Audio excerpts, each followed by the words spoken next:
A paz do Senhor Jesus Cristo. Hoje teremos nossa primeira aula do curso de formação bíblica. O Centro de Formação Apostólica foi idealizado pelo pastor Sérgio Lourenço, do Ministério em Defesa da Fé Apostólica, para ser um lugar formador de homens e mulheres que desejam conhecer mais sobre a vida cristã apostólica. Nosso objetivo é gerar crescimento, desenvolvimento e fortalecimento do corpo de Cristo, através da palavra de Deus e da implantação do mover apostólico.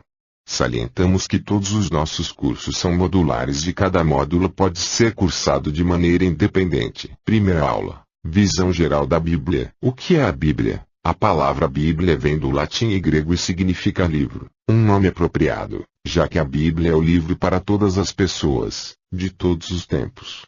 É um livro sem igual, sozinho em sua classe. 66 livros fazem parte da Bíblia.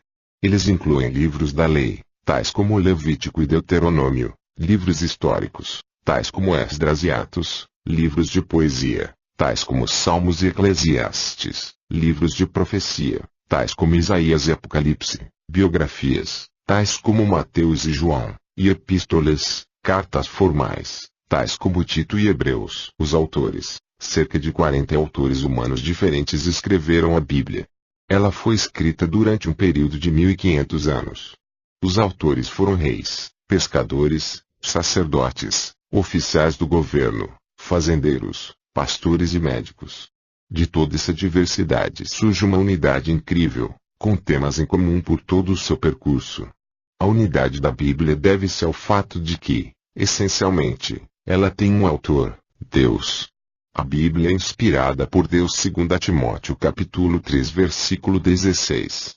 Os autores humanos escreveram exatamente o que Deus queria que escrevessem, e o resultado foi a perfeita e santa palavra de Deus. Salmos capítulo 12 versículo 6, 2 Pedro capítulo 1 versículo 21. As divisões. A Bíblia é dividida em duas partes principais, o Velho Testamento e o Novo Testamento. Em resumo, o Velho Testamento é a história de uma nação, e o Novo Testamento é a história de um homem. A nação foi a forma que Deus usou para trazer o homem ao mundo. O Velho Testamento descreve a fundação e preservação da nação de Israel. Deus prometeu usar Israel para abençoar o mundo inteiro. Gênesis capítulo 12 versículo 2 e 3. Uma vez que Israel tinha sido estabelecida como nação, Deus fez surgir uma família daquela nação através da qual a bênção iria vir, a família de Davi. Salmos 89 versículo 3 e 4.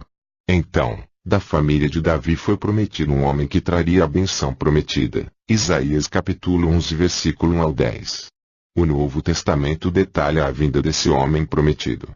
Seu nome era Jesus, e ele cumpriu as promessas do Velho Testamento por viver uma vida perfeita, morrer para tornar-se o Salvador e ressuscitar dos mortos. O personagem principal, Jesus, é o personagem principal da Bíblia. O livro inteiro é sobre ele. O Velho Testamento prediz sua vinda e prepara o palco para sua entrada ao mundo. O Novo Testamento descreve sua vinda e seu trabalho para trazer salvação a nosso mundo pecaminoso. Jesus é mais do que uma figura histórica. Na verdade, ele é mais do que um homem. Ele é Deus em carne, e sua vinda foi o evento mais importante da história do mundo. Deus se tornou homem para nos dar um retrato claro e compreensível de quem ele é. Como é Deus? Ele é como Jesus. Jesus é Deus na forma humana. João capítulo 1 versículo 14. Capítulo 14 versículo 9. Um curto resumo. Deus criou o homem e o colocou em um ambiente perfeito. No entanto, o homem se rebelou contra Deus e deixou de ser o que Deus tinha planejado para ele ser. Deus colocou o mundo sob uma maldição por causa do pecado, mas imediatamente colocou em ação um plano para restaurar o homem e toda a criação à sua glória original. Como parte do seu plano de redenção, Deus chamou Abraão para sair da Babilônia e ir para Canaã, mais ou menos 2000 a.C. Deus prometeu a Abraão, a seu filho Isaque e seu neto Jacó, também chamado de Israel, que ele iria abençoar o mundo através de um de seus descendentes. A família de Israel emigrou de Canaã a Egito, onde eles passaram a ser uma nação. Mais ou menos 1400 a.C., Deus guiou os descendentes de Israel a deixar o Egito sob a direção de Moisés e deu a eles a terra prometida, Canaã. Através de Moisés, Deus deu ao povo de Israel a lei e fez uma aliança, testamento, com eles. Se eles permanecessem fiéis a Deus e não seguissem a idolatria das nações ao seu redor, eles iriam prosperar. Se eles abandonassem a Deus e seguissem aos ídolos, então Deus iria destruir sua nação.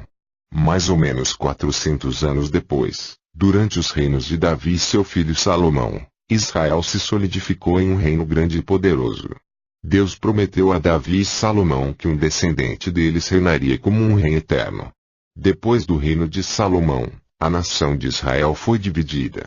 As 10 tribos do norte se chamaram de Israel, e eles duraram mais ou menos 200 anos até que Deus os julgou por sua idolatria. A Síria levou Israel cativo mais ou menos 721 a.C.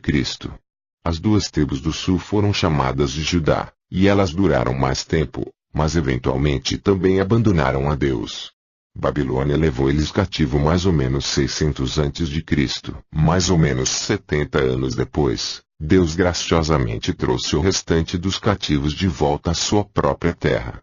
Jerusalém, a capital, foi reconstruída mais ou menos 444 a.C., e Israel mais uma vez estabeleceu sua identidade nacional. Dessa forma o Velho Testamento termina. O Novo Testamento começa mais ou menos 400 anos depois com o nascimento de Jesus Cristo em Judá. Jesus era o descendente prometido a Abrão e Davi, aquele que iria cumprir o plano de Deus de redimir a humanidade e restaurar a criação. Jesus fielmente completou sua tarefa. Ele morreu pelo pecado e ressuscitou dos mortos. A morte de Cristo é a base para a nova aliança, testamento, com o mundo. Todo aquele que tem fé em Cristo vai ser salvo do pecado e viver eternamente. Depois da sua ressurreição, Jesus enviou seus discípulos para anunciar as novas da sua vida e seu poder para salvar em todos os lugares. Os discípulos de Jesus saíram em todas as direções anunciando as boas novas de Jesus e da salvação. Eles viajaram pela Ásia Menor, Grécia e por todo o Império Romano. O Novo Testamento termina com uma profecia do retorno de Jesus para julgar o mundo incrédulo e libertar a criação da maldição. O objetivo do nosso curso de formação bíblica é dar uma formação básica de cada livro. Para cada livro da Bíblia, o autor, a data em que foi escrito, propósito, versículos-chave e um breve resumo serão dados. Esperamos sinceramente que o nosso curso de formação bíblica do Centro de Formação Apostólica vai ajudá-lo a entendê-la melhor, assim como incentivá-lo a estudá-la de uma forma mais aprofundada. Que Deus abra o seu entendimento e te dê conhecimento amplo para entender mais sobre ele. Até nossa próxima aula.